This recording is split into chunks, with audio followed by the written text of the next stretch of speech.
329장 찬송 드리면서 우리 수요 예배 하나님 앞에 드리겠습니다.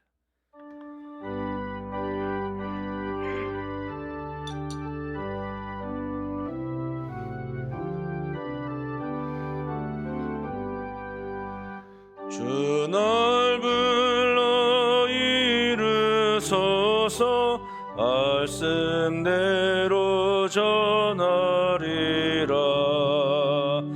나 주님의 뜻을 따라 길 잃은 양 찾으리다. 주 날 인도하옵소서 나도 남을 인도하리. 주 말씀에 줄인 양떼 다 먹이게 하옵소서. 저 든든한 반석 위에 날 세우사 힘주소서. 내 손을 벼물에 빠진 저 무리를 건지리다. 내 주 얼굴 뵙기까지 주님 나를 도우소서. 이 천한 몸 받으셔서 주 뜻대로 쓰오. 3절 4절 한 번 더 찬송드립니다. 저 든든한 반석 위에 날 세우사 힘주소서. 내 손을 벼물에 빠진 저 무리를 건지리다. 내 얼굴 뵙기까지 주님 나를 도우소서. 이 천한 몸 받으셔서 주 뜻대로 쓰옵소서.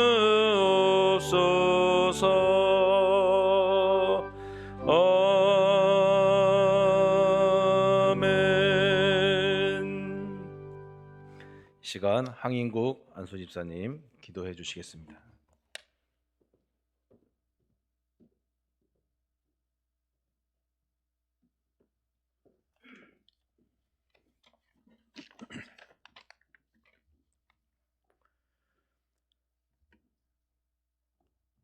임마누엘의 하나님, 모든 영광과 찬송을 주 하나님께 올려드립니다. 태초부터 계셔서 우리를 창조하시어 생명을 주시고 죄인된 우리를 위하여 십자가의 무한 사랑으로 구원의 기쁨을 베풀으신 그 위대하신 섭리에 깊은 감사드립니다. 오늘 2021년 마지막 수요예배 이 시간까지 우리를 지켜주시어 삼위일체 하나님께 경배드리며 찬양할 수 있도록 은총 베풀어 주심에 또한 감사드립니다.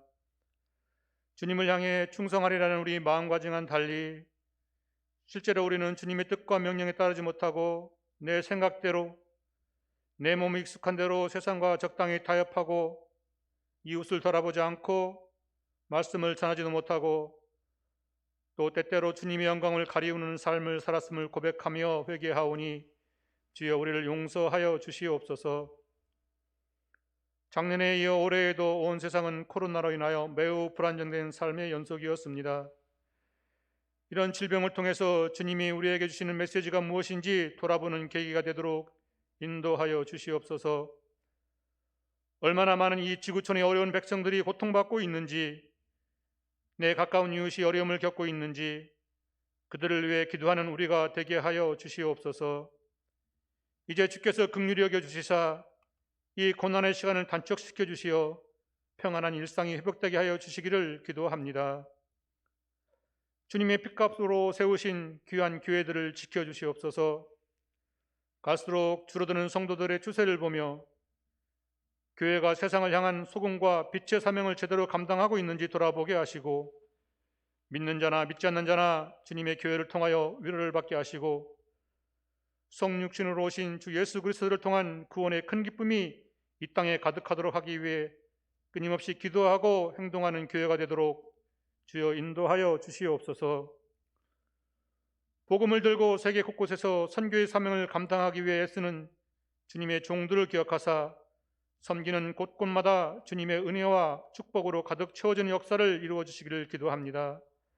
특별히 생명의 위협을 느끼면서까지 그 섬김을 멈추지 않는 많은 주의 종들과 그 가족들과 돕는 손길들의 건강과 안녕을 굳건히 지켜주시기를 기도합니다.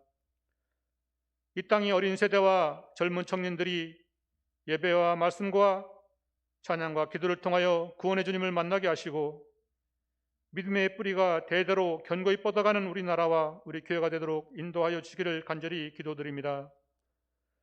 몸의 질병으로 인하여, 마음의 아픔으로 인하여 눈물을 흘리며 기도하는 성도들과 가족들의 기도를 주여 불쌍히 여기시어 주님의 그 따스한 손으로 그들의 눈물을 닦아주시고 치유하여 주셔서 건강을 회복하게 하시고 다시 기쁨의 찬송을 함께 부르게 하여 주시옵소서. 이곳에 우리 대한교회를 세우도록 인도하시고 이제까지 믿음의 공동체로 굳건히 세워주심을 감사드립니다. 우리 교회가 복음의 전도자로 예배와 기도의 중심지로 선한 사마리아인과 같은 교회로 지속하여 그 사명을 잘 감당할 수 있도록 인도하여 주시기를 기도합니다. 목자를 세우신 김성환 목사에게 주님의 능력과 사랑을 더하고 더하셔서 주님의 뜻을 이루어가는 데 크게 쓰임받게 하시고 이 사명을 능히 감당하고 남음있도록 항상 함께하여 주시옵소서. 이 시간 생명의 말씀을 전하기 위해 세우신 주님의 사자에게 전하는 능력을 더하여 주셔서 우리의 심령을 뜨겁게 울리고 말씀의 감동이 가슴 깊이 전해지는 귀한 시간이 되도록 역사하여 주시옵소서. 모두가 모여 함께 드리는 예배의 기쁨을 누리지는 못하지만 각각의 처소에서 예배를 드리는 성도들이 기도와 간구를 이 시간 주님께서 응답하시고 선하신 주님의 방식대로 아름답게 이루어 주시기를 기도드립니다. 감히 주의 제대로 오를 수 없는 이 죄인이 오직 예수 그리스도의 이름을 의지하여 기도드립니다. 아멘.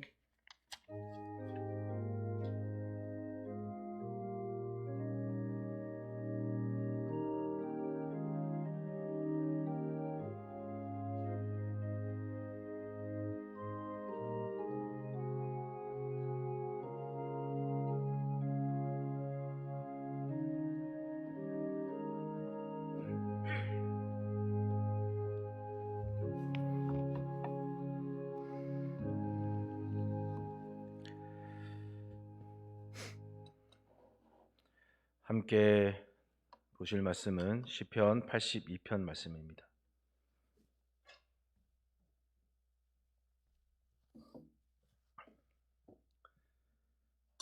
시편 82편 1절에서 8절까지 영상으로 예배 드리시는 우리 대한 가족들도 다 함께 한 목소리로 받들어 봉독합니다. 하나님은 신들의 모임 가운데에 서시며 하나님은 그들 가운데에서 배판하시느니라. 너희가 불공평한 판단을 하며 악인의 낫 보기를 언제까지 하려느냐. 가난한 자와 고아를 위하여 판단하며 곤란한 자와 빈궁한 자에게 공의를 베풀지며 가난한 자와 궁핍한 자를 구원하여 악인들의 손에서 건질지니라 하시는도다. 그들은 알지도 못하고 깨닫지도 못하여 흑암 중에 왕래하니 땅의 모든 터가 흔들리도다. 내가 말하기를 너희는 신들이며 다 지존자의 아들들이라 하였으나 그러나 너희는 사람처럼 죽으며 고간에 하나같이 넘어지리로다. 하나님이여 일어나사 세상을 심판하소서. 모든 나라가 주의 소유이기 때문이니이다. 아멘.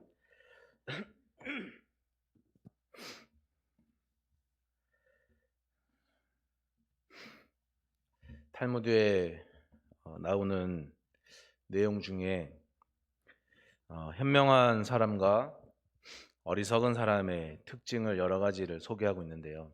그 여러 가지 내용 중에 하나만 소개해 보자면 현명한 사람은 자기보다 지혜로운 사람 앞에서는 말하지 않는다고 합니다. 그게 현명한 사람의 여러 가지 특징 중에 하나라고 하는데, 그러고 보면 현명한 사람은 겸손할 줄 아는 사람이고, 그리고 나아갈 때와 물러날 때를, 그 때와 상황을 잘 판단하는 사람이 현명한 사람이라고 하겠습니다.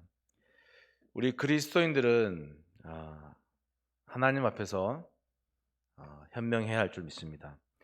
때로는 십자가 용사같이 끝까지 용감하게 기도할 때를 판단할 수 있어야 되고, 때로는 억지에 부리지 않고 물러나서 순종할 때를 판단할 수 있어야 됩니다. 하나님이 우리 필요를 아시고 그 필요를 채워주실 줄 믿음으로 나갈 줄 알아야 되고, 아무리 어려운 고난과 역경 속에서 있다 할지라도 나는 하나님을 신뢰하기로, 내가 잠시 물러나서 하나님을 신뢰하기로 결단할 수 있어야 하는 것입니다. 어리석은 사람은 자신의 명철을, 지식을 의지하기 때문에 겸손할 때와 나아갈 때와 물러날 때를 잘 분별하지 못합니다. 때를 분별하기보다는 그냥 하나님을 알면서도, 하나님이 있다고 하는 것을 알면서도 하나님이 없는 것처럼 말하고 행동하는 그런 어리석은 행동을 하는 것이죠. 누구나 이 어리석은 사람이 되고 싶진 않을 겁니다. 그러나 또 누구나 어리석은 사람이 될 수 있는 겁니다. 하나님께서 이스라엘 백성들에게 가나안 땅에 거기 가거든 여자는 남자의 옷을 입지 말고 남자는 여자의 옷을 입지 말아라. 서로 자기의 것이 아닌 다른 옷을 입는 그것을 내가 가증히 여기는 것이다 하면서 하나님이 말씀하시거든요. 또 어떤 말씀을 하시냐면, 포도밭에다가 두 종류의 씨앗을 함께 뿌리지 말아라, 경작하지 말아라, 그렇게도 말씀하시고요. 또 소나 나귀를 쌍으로 쟁기를 지어서 밭을 갈지 말아라, 그렇게도 얘기하세요. 또 양털과 배실을 섞어 짠 옷을 입지 말라고 가나안에 들어가는 이스라엘 백성들에게 당부하시거든요. 어떻게 보면 뭐 그렇게 큰 중요한 내용은 아닌 것 같은데, 또 들여다보면은 또 나름 중요한 내용이 있는 것 같습니다. 아마도 이스라엘 백성들이 그 가나안 땅에 들어가서 이것저것 막 섞어서 쓰는 습관이 몸에 배다 보면은 하나님과 가나안 땅에 있는 여러 신들을 섞어서 믿게 될까봐, 그래도 괜찮은 일이라고 생각하게 될까봐 경계하라는 뜻에서 하나님이 이렇게 말씀하신 것이 아닌가 생각해 봅니다. 우리가 길을 나가면 차도도 있고 인도도 있죠. 그 차도와 인도를 구분 지어주는 돌이 있는데 그걸 경계석이라고 합니다. 그 경계석이 사라지면 차도가 이게 차도인지 이게 인도인지 구분이 안 돼서 사고도 날 거고 또 교통도 혼잡하게 될 겁니다. 그런 것처럼 우리 신앙의 경계선이 분명하지 않으면은 누구나 어리석은 사람이 되고 싶진 않지만, 그러나 나도 모르게 어느 순간에 하나님의 뜻을 묻지 않고 자기 소견에 옳은 대로 행동하는 그런 어리석은 사람이 되고 마는 것이죠. 그래서 하나님께서 성경에 여러 곳에다가 다음과 같이 경계석을 세워두셨는데, 그 중에 한 곳을 말씀드리면 잠언 3장에 있는 말씀인데요. 너는 마음을 다하여 여호와를 신뢰하고 내 명철을 의지하지 말아라. 너는 범사의 그를 인정하라. 그리하면 내 길을 지도하실 것이다 라는 이런 내용의 경계석들을 성경 여러 곳에다가 이렇게 배치해 두고 있습니다. 그런데 그림의 떡을 먹을 수 없는 것처럼 여러분, 사과가 아무리 많이 있다 하더라도요, 그걸 칼로 깎아서 앞에 뒀다 하더라도 포크로 찍어서 이렇게 콕 찍어서 내가 내 입에 넣어서 먹지 않으면 그건 그림의 떡이죠. 그냥 아무리 사과가 내 앞에 많이 있다 하더라도요, 그 하나를 콕 집어가지고 내 입에 넣어야 그게 사과가 되는 겁니다. 그게 사과인 겁니다. 하나님이 우리 인생을 책임지신다 하는 이런 말들은 어떻게 보면 참 신비인 것 같아요. 우리 인생이 뭐 그렇게 단순한 것도 아니고 정말 복잡다단하고 막 여러 갈래로 막 나눠져 있는데 그 인생을 하나님께서 주관하신다는 게 단순한 문제가 아니지 않습니까? 그 복잡하게 얽혀 있는 우리의 인생을 하나님께서 주관하신다, 책임지신다는 것은 어떻게 보면 신비로운 일이거든요.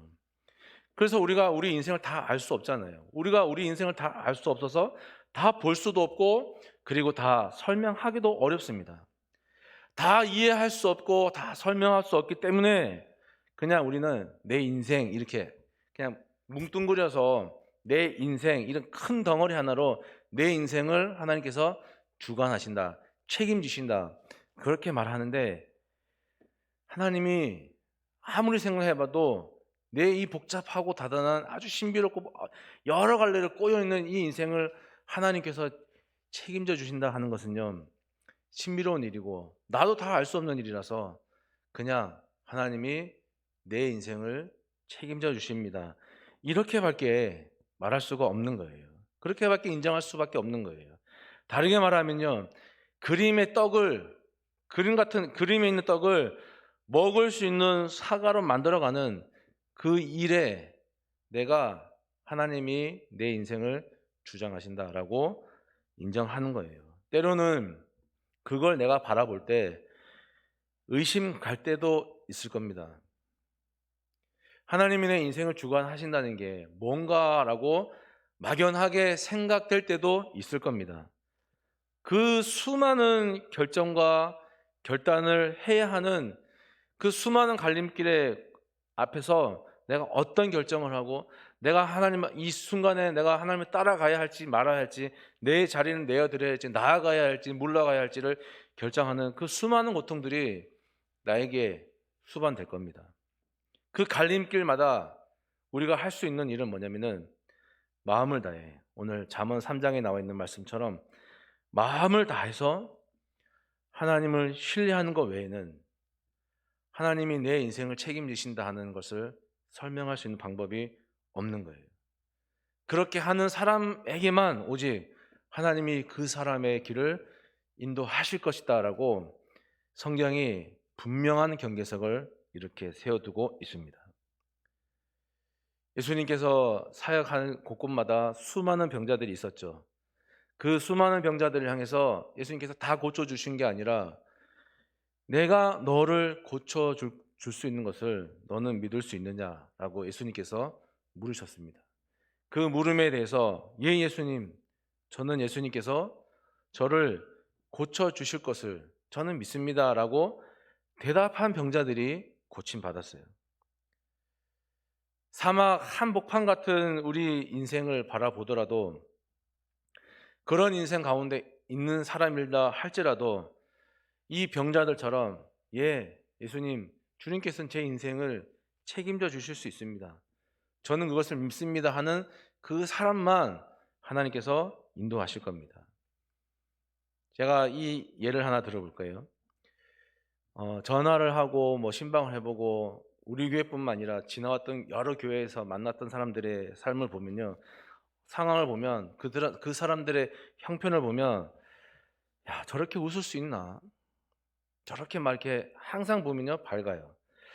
그냥 상황과 형편을 생각해 보면 들어 누워 있어야 될 것 같은 사람이 막 어디서 저런 힘과 어떤 저런 미소로 그냥 감사하고 말하고 명랑하게 살 수 있을까? 저런 힘이 어디서 나올 수 있을까라는 그런 생각이 들어요. 근데 그런 분들을 보면은 잘 사는 게 아니에요. 다 그만하게 사시거든요. 하루하루를 어떻게 버티며 살 수 있을까라는 생각이 드는 그런 분들이 참 많았는데 그분들을 보면 힘든 문제는 여전히 있고 어깨 위에 짐은 그대로 있고 그냥 상황은 그대로인데 여러분 만나보면은 전화해보면은 목사님 하면서 막 웃고 깔깔대고 제가 속으로 그래요.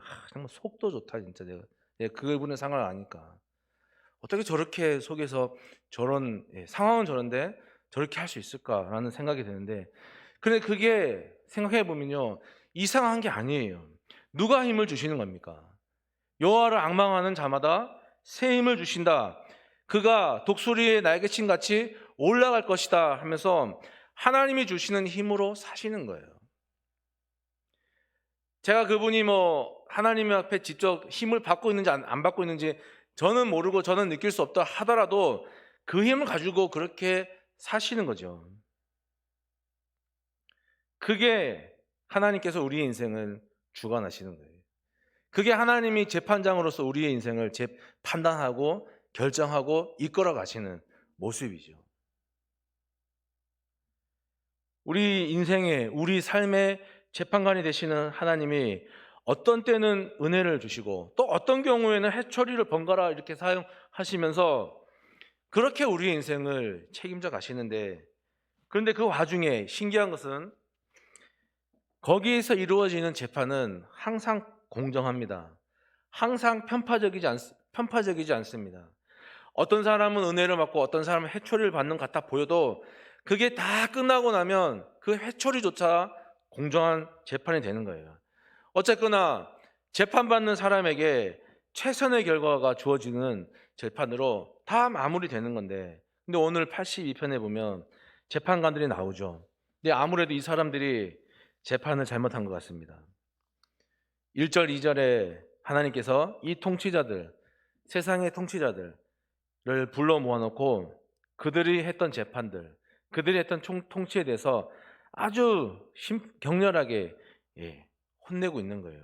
나는 너희에게 나의 대리자로서 충실하라고 권력을 주었다. 그런데 언제까지 너희는 너희에게 굽신거리는 사람에게, 그 사람에게 유리하도록 너희들 마음대로 그렇게 재판은 아니냐?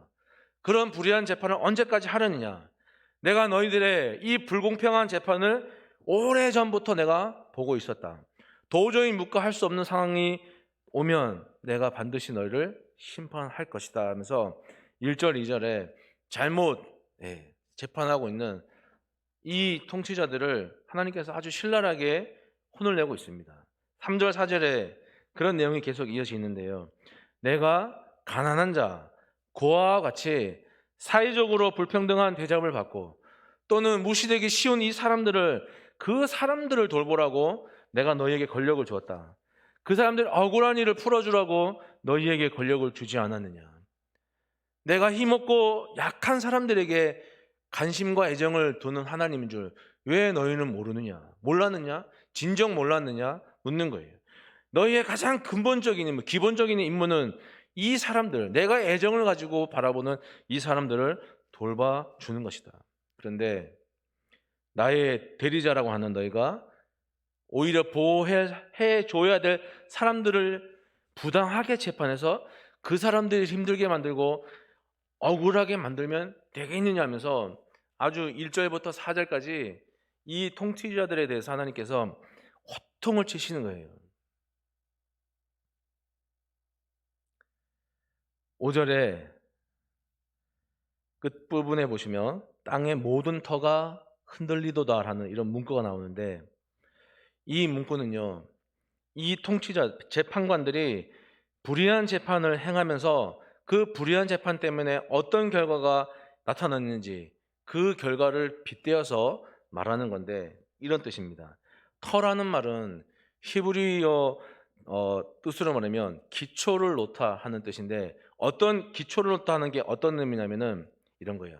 그 앞에 땅의 모든 터라는 말과 연관해서 보면요, 하나님께서 세상을 처음 창조하셨을 때 거기다가 세워둔 창조의 법칙대로 모든 피조물들이 그 법칙에 따라서 조화롭게 움직여가는 그런 창조 질서를 땅의 모든 터라고 얘기하는 거예요. 그런데 원래는 그런 의미인데 본문에서는요, 하나님께서 이 땅 가운데 세워가실 하나님의 공의, 그 공의로서 세상에 세운 법과 도덕을 말하는데, 이 통치자들이, 재판관들이 불의한 재판을 하면서 직무유기를 하면서 사람들이 지켜야 할 그 규범들이 무너지고 세상의 법이 통하지 않는 불의한 세상이 된 것을, 이 불의한 재판관들의 악행이, 직무유기가 얼마나 위험스럽고 악한 것이냐 하는 것을 땅의 모든 터가 흔들리도다, 뭡니까? 지진이라고 하는 자연재해를 빗대어서 이렇게 묘사하고 있는 거예요. 그러니까 이 단순히 직무유기가 아니죠. 단순히 불의한 재판을 했다는 그게 아니라 그 불의한 재판이 거기에서 파생되어서 나오는 얼마나 많은 안 좋은 영향들이 있겠느냐 하는 거예요. 그래서 그 흔들림, 땅의 터가 흔들리는 그 일들이 지금도 계속되면서 보세요.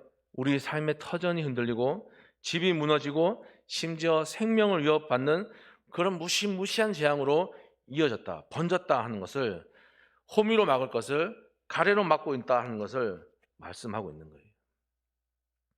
그래서 이 재판관들이 했던 불의한 재판은 단순히 그냥 불의한 재판 자체가 그 아니에요. 그 이상이에요. 그냥 사회적 약자를 위할 만큼 하나님이 사랑이 많으시다, 그런 얘기를 하는 것도 아니에요. 이 불의한 재판이 사회적 약자를, 연약한 사람들을 돌보는 그 사랑을 기반으로 이루어지는 하나님의 나라의 질서를 파괴하는 거예요. 자신들을 대리자로 세운 그 하나님께 대해서 반기를 드는 거예요. 기폭제가 되어버렸어요, 이 불의한 재판이. 여러분, 가만히 두면 이 부풀려진 기폭제가 나중에 자라서 어떤 폭발을 낼지 아무도 모르는 거예요.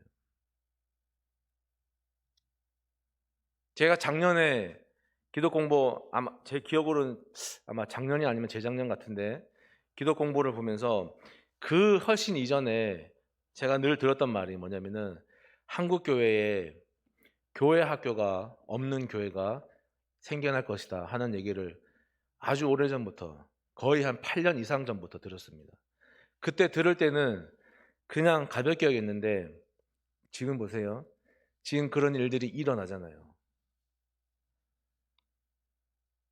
아마 우리 다음 세대, 우리 자녀 세대에서 이런 정말 작은 기폭제들이 가만두면 자라서 우리 자녀 세대에 어떤 폭발이 일어날지 생각해 보면 끔찍한 거예요. 교회 학교가 없어지는 교회가 몇 년 전에도, 10년 전만 해도 있다 하는 말을 들으면 헤헤, 정말 설마 이랬는데, 지금 우리 현실로 보지 않습니까?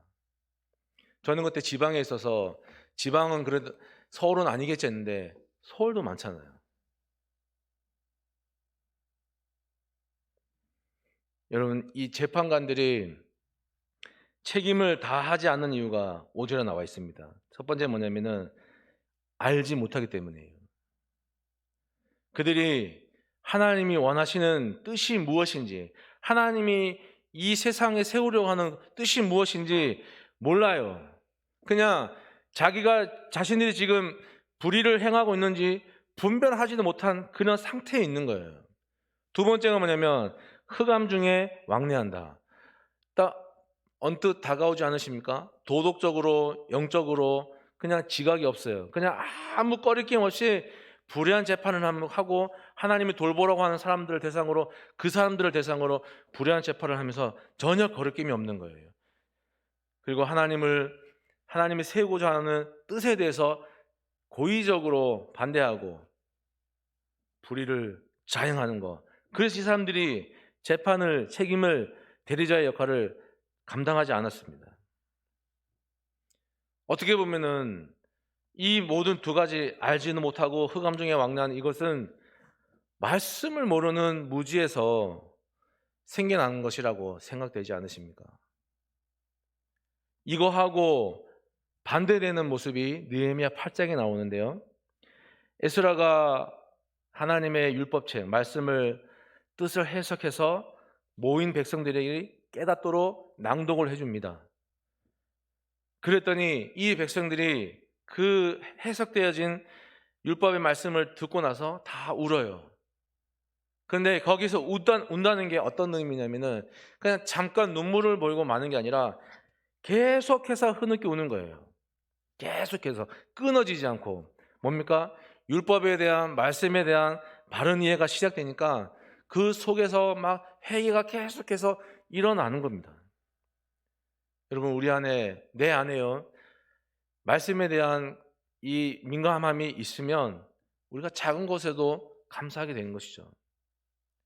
별일 아닌 것도 하나님의 은혜로 바라보게 되는 거예요. 세상 누가 이 말씀을 이렇게 읽으면서 이 머릿속에, 마음속에 악한 생각을 하는 사람들이 누가 있을까요? 저는 없다고 봅니다. 가까이 하지 않기 때문에 그 빈틈으로 무언가가 들어오는 것이겠죠. 제 개인적으로 요즘 이런 생각들을 좀 해보는데요. 어떤 생각이냐면은, 우리가 말씀을 기억하지 못하는 거, 그냥 이렇게 단순히 읽고 오늘 1독했다, 오늘 2독했다, 또 3독했다, 이게 아니라 하나를 읽더라도 이 말씀을 마음에 새기지 못하는 거, 기억해하지 못하는 거, 그래서 이 속에 남아있지 않아서 내가 하나님의 말씀을 실천하지 못하게 하는 거, 그거 가볍게 넘겨도 될까? 그거 그냥 아무 일 아니라고 그냥 치부하면서 그냥 몇 독 이게 중요하다고 그게 그렇게 해도 될까? 요즘 제가 이런 생각을 개인적으로 합니다. 예수님이 교회를 얼마나 사랑하시고 교회를 위해서 얼마나 자신을 내어주셨는지 우리가 이 성경을 통해서 하나만이라도 가슴에 새긴다면, 기억한다면, 너는 가부나 고아를 해하지 말라고 하는 하나님의 사랑의 나라, 하나님 나라의 정신을 우리가 하나라도 여기에 잊지 않고 하나 기둥을 세워놓는다면 우리의 삶이 어떻게 변할까요? 우리가 교회를 바라보고 우리가 이웃을 바라보는 우리의 생각과 시선이 변화되지 않겠습니까? 그래서 말씀을 그냥 읽기만 하고 마음에 새겨두지 않는 이것을, 저는 우리가 말씀에 너무 무지한 것이 아닌가라는 이런 생각을 해봅니다. 말씀 앞에 서보기도 하고 그걸 가까이 해보기도 하고 아주 작은 것 하나라도 생활에서 실천해보는 시간을 많이 가져봐야 되겠구나 하는 이런 후회도 해보는 겁니다. 전등이 있습니다. 이 전등이 건전지로 가는데, 충전으로 가는데 약이 다 되면 전등이 불빛이 약해지잖아요. 그 약을 갈아 끼워야지만 그 불빛이 밝아지는 것처럼 우리가 교회를 바라보는 것이나 사람들을 바라보는 것이나 어떤 신앙생활에 있어서나 모든 것들이 어두워지지 않으려면 계속해서 우리가 말씀으로 우리 자신들을 충전해 가야 되는 거예요. 우리 마음과 머릿속에 말씀을 기억하고 그 기억된 말씀을 적용하고 적용되어서 경험된 그 경험으로 우리가 결단하면서, 그러면서 우리 신앙이 한 단계 한 단계 성장하는 것이죠. 그러지 않으면, 그런 실천이 없으면 제 경험상으로 10년 전이나 오늘이나 똑같고요, 작년이나 오늘이나 변화되는 게 없습니다. 저는 우리 대한교회 모든 가족들에게 이러한 말씀의 충전이 있기를 기도드립니다. 잇몸약 광고에 이런 문구가 있더라고요. 물고 뜯고 씹고. 여러분, 2022년, 내년 이제 얼마 남지 않았습니다. 올해도 그렇게 사시고 내년에도 특별히 하나님의 말씀을 물고 뜯고 씹고 하시면서 하나님과 가까워지십시오. 그리고 이해되지 않았던 하나님이 이해될 때까지 말씀을 가까이 하면서 사시기를 부탁을 드립니다. 여기 82편의 재판관들이 하나님께서 세운 대리자입니다. 오늘 우리는 대한교회를 위해서 세운 하나님의 대리자입니다. 이 재판관들이 신과 지존자의 아들이라 불릴 만큼 하나님이 그들을 존귀하게 만드셨고, 그리고 나서 그들을 대리자로 하나님의 일을 하라고 만들어 주셨다면 하나님의 일에 대해서 최선을 다하는 게 당연지사 아니겠습니까? 근데 이 재판관들이 하나님이 주신 권세를 그렇게 활용하지 않고 오남용했고 하나님 나라의 질서를 위태롭게 만드는 그런 재판을 서슴없이 했던 겁니다. 이제 그들이 들을 말이 하나 남았죠. 그게 7절이거든요. 너희는 평범한 사람같이 죽으며 고관의 하나같이 넘어질 것이다. 너희가 존귀한 자였으나 평범한 자처럼 그렇게 죽거나 넘어질 것이다. 무슨 말이냐면은 너희가 수치를 당하게 될 것이다 하는 거예요. 한 나라의 왕이었던 사울이 전쟁에서 패해서 도망가는 중에 죽는 것이 얼마나 수치스러운 일입니까? 하나님이 존귀하게 만들어 놓은 그 대리자들이 자기 멋대로 살다가 그 자리에서 쫓겨나는 게 얼마나 수치스러운 일입니까? 하나님이 우리에게 고난을 주시지만 더불어서 뭘 요구하시냐면은 책임을 물어오시는 거예요. 마태복음에 나오는 달란트 비유, 25장에 나오는 달란트 비유에서 보면 한 달란트 받았던 사람이 주인에게 이런 얘기를 하죠. 주인님, 저는 당신이 심지 않은 데서 거두시고 뿌리지 않은 데서 모으시는 분인 줄 알고 있습니다. 쉽게 말하면 나는 당신이 불로소득을 좋아하는 사람이라고 생각합니다. 당신이 나에게 이 준 한 달란트로 내가 장사하다가 손해보면 당신이 안 좋아하실까 봐 그냥 여기 땅에 묻어뒀다가 다시 돌려드립니다. 하니까 주인이 이 약하고 이 게으른 종하면서 노발대발하는 거예요. 책임을 다하지 않았다는 말입니다. 우리가 하나님의 일을 하다가 손해보면 하나님이 우리한테 너 당장 그거 찾아와 이렇게 말씀하신 적 있나요? 네 거 가지고 이 손해를 맺고 너 하신 적이 있습니까? 모르긴 몰라도 창세 이래 지금까지 한 번도 없을 겁니다. 그게 손해가 되든 그게 아니든 간에 그건 우리 몫이 아니에요. 우리의 몫은 뭐냐면은 그냥 우리는 책임을 열심히 하는 거예요. 책임을 열심히 하고 이 책임에 대한 성장은 하나님의 몫입니다.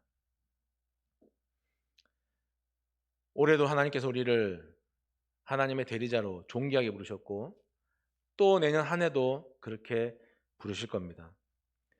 우리는 하나님의 존귀한 대리자로서 하나님이 내려주시는 은혜의 가랑비를 맞으면서 지금 여기까지 왔습니다. 앞으로도 하나님께서 우리를 하나님의 대리자로 부르실 때에 그 빛 속으로 흔쾌히 들어갈 수 있는 우리 모든 대한 가족들이 되셔서 가랑비의 은혜에 옷이 젖을 수 있는 그 가랑비를 먹고 하나님의 은혜로 살아가시는 우리 모든 대한 가족들이 되시기를 간절히 바라겠습니다.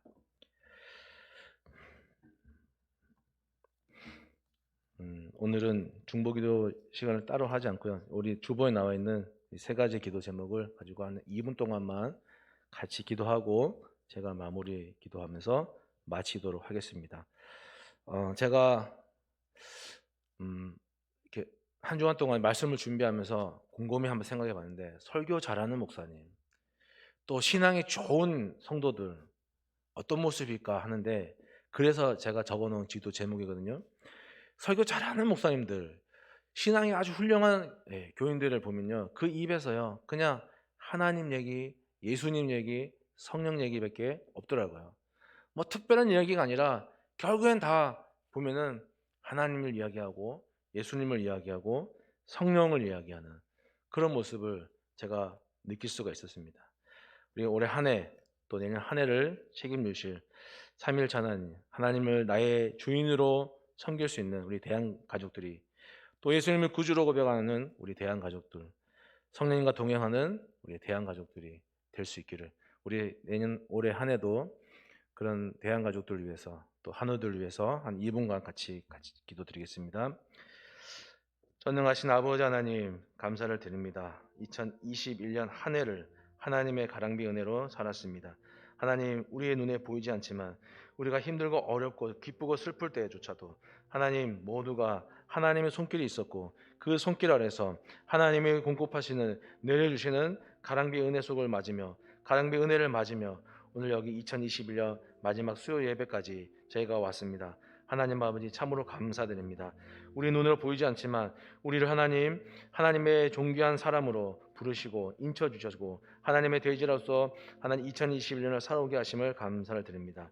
남은 며칠도 하나님 우리를 부르시는 하나님의 은혜 그 부르심에 우리가 하나님 정말 순종하며 아버지 안에 기쁜 마음으로 하나님 우리의 역할들을 다 할 수 있게 도와주시기를 간절히 원합니다. 하나님을 나의 주인으로 또 예수님을 나의 구주로 고백할 수 있는 그리고 성령님과 동행하는 그 믿음의 열매를 위해서 남은 2021년 또 며칠 또 저희들 최선을 다해 살아갈 수 있도록 성령 하나님 도와주시고 특별히 하나님 우리 모든 교회 안에 있는 하나님 위로가 필요하고 회복이 필요하고 무엇보다 하나님의 치유하심이 필요한 모든 한우들에게도 하나님 삼일체 하나님을 중심으로 또 하나님을 고백하는 그 믿음으로 아버지 살아갈 수 있도록 하나님이 고쳐주시는 은혜로 아버지 하나님 살아갈 수 있도록 은혜를 베풀어 주시옵소서. 우리를 하나님의 대리자로 부르시며 우리를 존귀하게 부르시는 하나님 아버지 남은 며칠도 아버지 하나님 앞에 우리가 하나님의 은혜로 살기를 다짐합니다. 또 하나님 새로운 한 해도 역시나 하나님의 은혜로 살아가기를 원합니다. 하나님 가랑비에 옷이 젖듯이 보이지 않는 하나님의 은혜에 비해 우리의 몸과 마음과 우리의 영혼이 우리의 하나님 모든 것들이 젖어 들어가게 도와주시고 아버지 언제나 우리를 대리자로 하나님의 일을 하라고 부르실 때마다 우리가 아멘하며 기뻐하며 그 부르심에 순종할 수 있는 모든 대한 가족들이 되게 하여 주옵소서. 참 좋으신 하나님 아버지 이 시간 함께 예배하며 하나님의 이름을 높이며 예수님을 구주로 고백하며 성령님과 함께 동행하기로 결단하며 예배할 수 있도록 도와주시니 감사드립니다. 이 한 해를 우리는 보이지 않았지만 우리는 느낄 수 없었지만 우리가 어떤 상황과 처지에 있더라도 기쁘거나 슬프거나 어렵거나 힘들거나 모든 상황 가운데서 하나님이 은혜의 가랑비를 우리에게 내려주심으로 그 가랑비를 맞으며 그 가랑비를 먹으며 오늘까지 왔습니다. 하나님 지금까지 그렇게 살아왔던 것처럼 앞으로도 하나님이 공급해 주시는 그 은혜의 가랑비로 살아가고자 합니다. 주님 우리와 함께 해주시고 특별히 저희를 존귀하게 하시며 하나님의 일을 하라고 하나님의 정의를 세우라고 하나님의 공의를 세우라고 저희를 부르실 때마다 하나님 기쁜 마음으로 순종케 해주시고 하나님 그렇게 주님 앞에 매어 붙들림 바 되어서 은혜의 가랑비 속에서 살아갈 수 있는 복 있는 모든 대한 가족들이 되게 하여 주옵소서. 특별히 교회 한우들을 위해서 기도합니다. 하나님 올 한 해도 저들을 지켜주시고 필요한 치유의 회복을 허락하여 주시며 하나님의 손길을 붙잡고 오늘까지 오게 하신 것처럼 하나님 저들의 인생과 건강과 가정과 모든 것들을 지켜주심으로 동행하여 주옵소서. 감사드리오며 예수님의 이름으로 기도하옵나이다. 아멘. 하늘에 계신 우리 아버지, 아버지의 이름을 거룩하게 하시며 아버지의 나라가 오게 하시며 아버지의 뜻이 하늘에서와 같이 땅에서도 이루어지게 하소서. 오늘 우리에게 일용할 양식을 주시고 우리가 우리에게 잘못한 사람을 용서해 준 것 같이 우리의 죄를 용서해 주시고 우리를 시험에 빠지지 않게 하시고 악에서 구하소서. 나라와 권능과 영광이 영원히 아버지의 것입니다. 아멘.